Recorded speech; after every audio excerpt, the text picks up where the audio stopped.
The envelope was already in my jacket pocket when my brother's attorney called my name.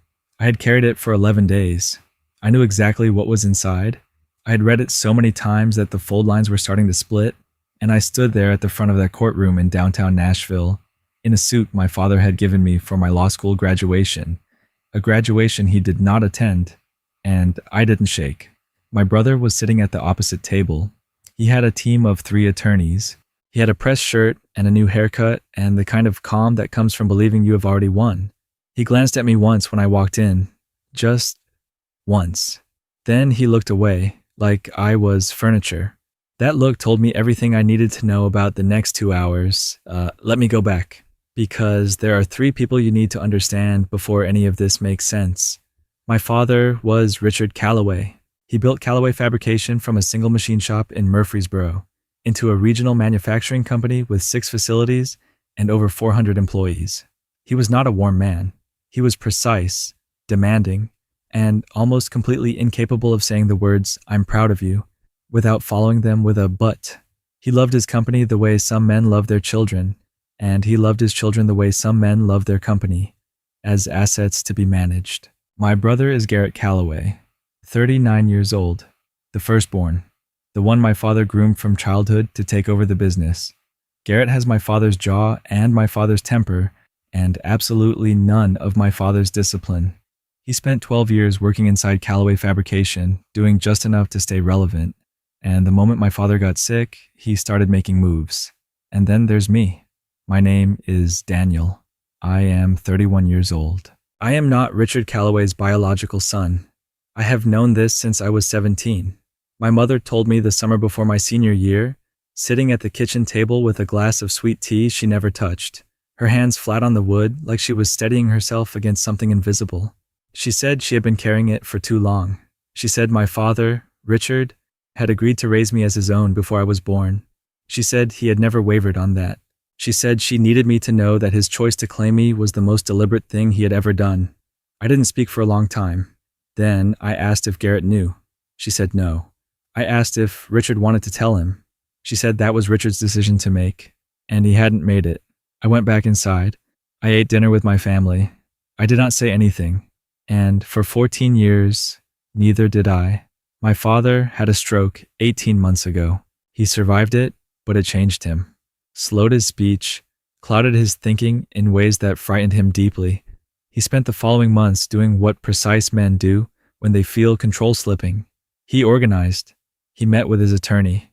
He updated documents. He called me one Tuesday evening in October, which was unusual because my father almost never called without a reason attached to a task.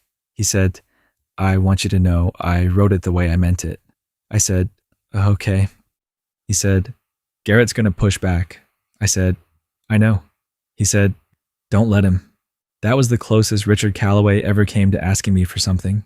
He died in February, pneumonia, which moved faster than anyone expected. Garrett flew in from Atlanta. I drove from Knoxville, where I had been working for a nonprofit legal aid organization for the past 4 years. Not exactly what my father had envisioned for me, but it was the work I'd chosen, and he had respected that more than he admitted. I got there 6 hours before the end. Garrett arrived 2 hours after. We didn't fight at the funeral. We were polite in the way that people are polite when they are conserving energy for later. The will was read 3 weeks after the burial. My father had left Callaway Fabrication in a split structure. Garrett retained operational control and shot a 51% ownership stake, which is what he had always been promised. The remaining 49%, along with the family property in Franklin and a private investment account, went to me. Garrett's attorney sent a letter 8 days later. The letter argued that I had no legal standing as a beneficiary because I was not Richard Callaway's biological son, and that this fact, if established, would constitute grounds to challenge the validity of the will under Tennessee succession law. The letter requested that I voluntarily relinquish my inheritance. It was worded very professionally. It was also the most expensive threat anyone had ever delivered to me in an envelope. I read it twice. I set it down. I called my father's attorney, a woman named Carol Whitfield, who had handled the Callaway family's legal affairs for over 20 years, and I told her what it said. She was quiet for a moment. Then she said, "He doesn't know what your father left with me." I said, "I know." She said, "Do you want to wait for him to find out in court? Or do you want to tell him first? I thought about that look Garrett had given me at the reading, the way his eyes had gone flat when my name was read, the way his jaw had set like a man calculating. I thought about the 14 years I had kept a secret that was not mine to keep, to protect a peace that was never really stable. I said, let him find out in court. So that is where we were. The presiding judge was a compact woman named Judge Patricia Reeves, who had the expression of someone who had seen every variation of family dysfunction the state of Tennessee could produce and had stopped being surprised by any of it, roughly a decade ago. She let Garrett's lead attorney, a man named Philip Storch, make his opening arguments without interruption. Storch was good. I will give him that. He laid it out cleanly. The biological question, the legal definitions under Tennessee Code, the argument that my father could not have intended to disinherit his biological firstborn in favor of a son who shared no DNA with him. He used the word legitimate 4 times. He used the word rightful 3 times. He said the word blood twice, and both times he let it hang in the air a half second longer than necessary. Garrett sat at his table looking like a man who had already ordered dessert. Carol stood and made our response brief. The will was valid. It had been executed with full legal formality.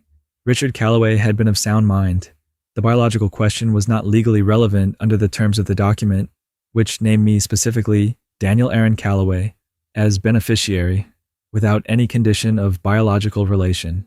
Storch stood back up and introduced his motion to compel a DNA test and submit the results as evidence to support the challenge.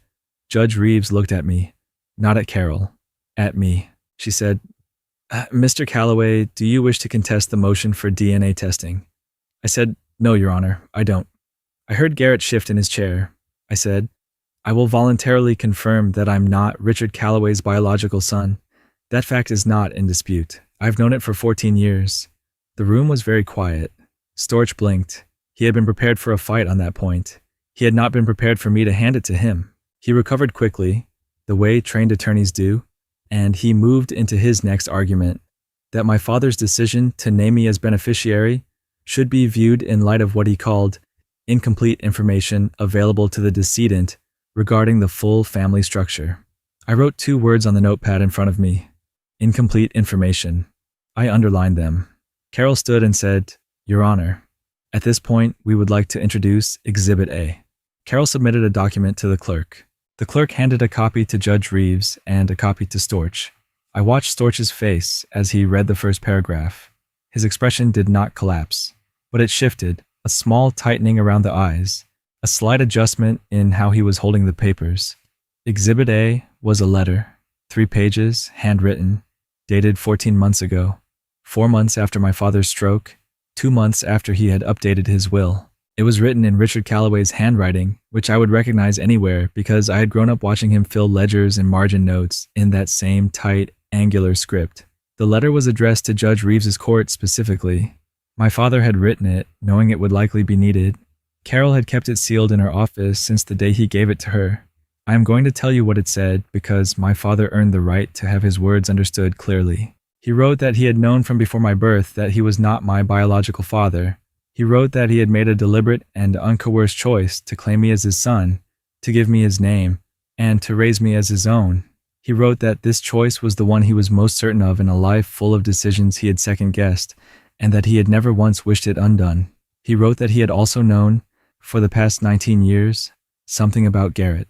He wrote that, in the spring of Garrett's sophomore year of college, Garrett had forged Richard's signature on a loan document, a private business loan, arranged through a contact of Garrett's, using a piece of Calloway fabrication property as collateral without Richard's knowledge or consent.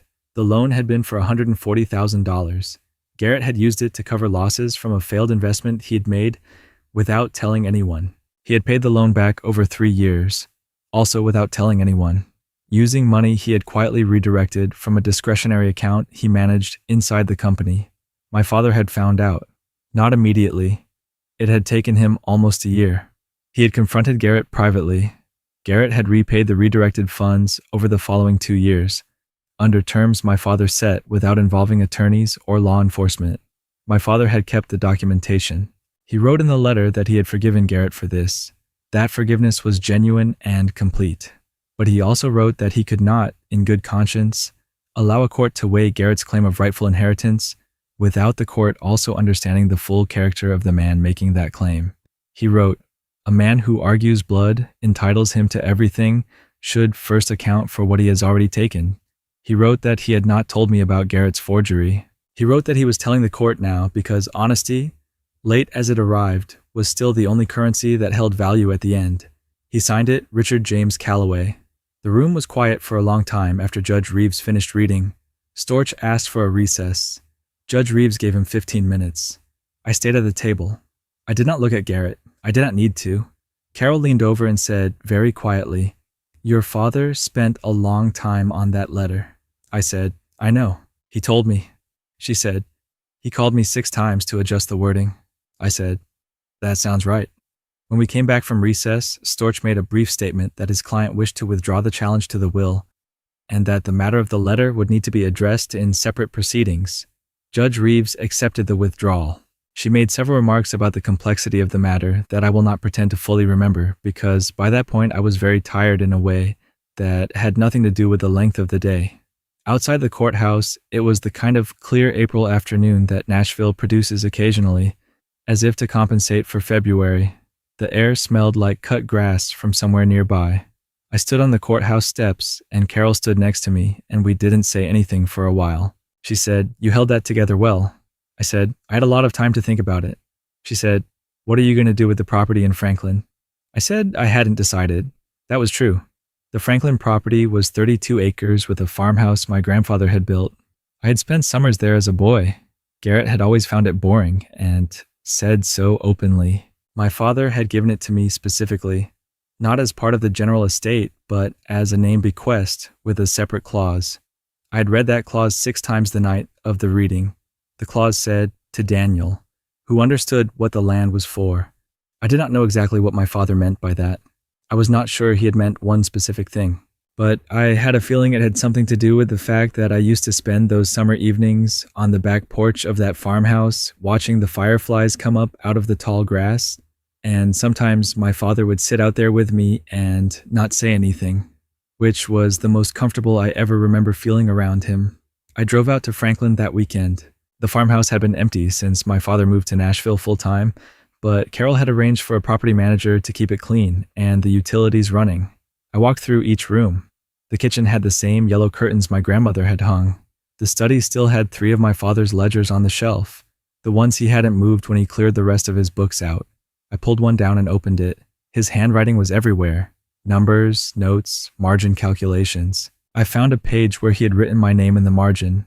Not in connection with any number, just my name, once, in the middle of a column of quarterly figures, as if his pen had moved without him entirely. I put the ledger back. I went outside and walked to the backfield. The grass had grown long over the winter. I had brought a small marker, a metal stake with a flat plate, the kind you use to label garden beds. I had engraved it myself at a shop in Knoxville the week before the hearing. It said, "RJC, he chose right." I drove it into the ground at the edge of the field where the tree line starts, in the spot where we used to sit on summer evenings. I stood there for a while. The grass moved. A bird I couldn't see was making a sound somewhere in the trees. Then I drove back to Knoxville. The legal aid office where I work handles housing disputes, wrongful evictions, custody complications, the kind of cases where people have real things at stake and no money to fight for them. I have a caseload of 11 active clients. I have a desk that is almost always covered in paper. I have a coffee maker that produces coffee of genuinely questionable quality, which I drink every morning anyway. My father never fully understood why I had chosen that work. He had wanted me in a firm or inside Callaway Fabrication handling contracts. We had a conversation about it the year I graduated that lasted 40 minutes and ended without resolution, which was how a lot of our conversations ended. But the last time I visited him, 3 weeks before he died, when the pneumonia was already starting and he was tired in a way that had a different quality than ordinary tiredness, he asked me how the work was going. I told him about a case I was handling, a family facing eviction over a lease dispute that turned on a clause the landlord had buried in an addendum on page 7 of an 11-page document. I told him we had found the clause, and we'd found a 2019 precedent that made the clause unenforceable, and we were going to win.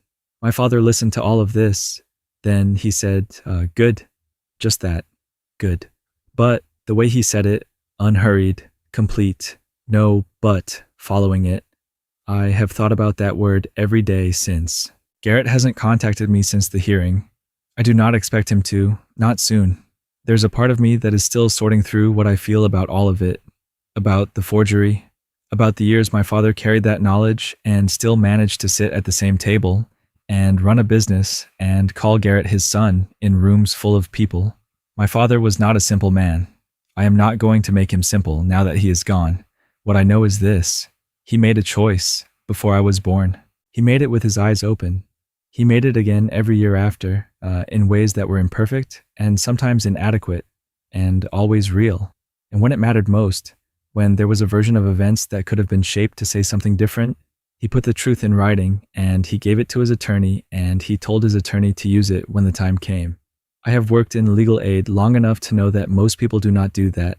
Most people flinch at the last moment. Most people let the difficult truth stay in the drawer because bringing it out costs something. My father took the cost. He settled it before I had to. I do not know what kind of father that makes him. I know it is the kind that made me, and I have stopped thinking that is a lesser thing. There's a photo on my desk at the office. It was taken at the Franklin farmhouse the summer I was 12. My father and I are standing at the edge of that back field. He is not smiling. He almost never smiled in photos, but he has one hand on my shoulder, and the angle of it, the firmness of it, says everything his face is not saying. I did not put it there as a statement. I put it there because it is the truest picture I have of the two of us, and because the work I do every day is exactly the kind of thing the man in that photo, in his better moments, would have recognized as worthwhile. That is enough for me. That has always been enough.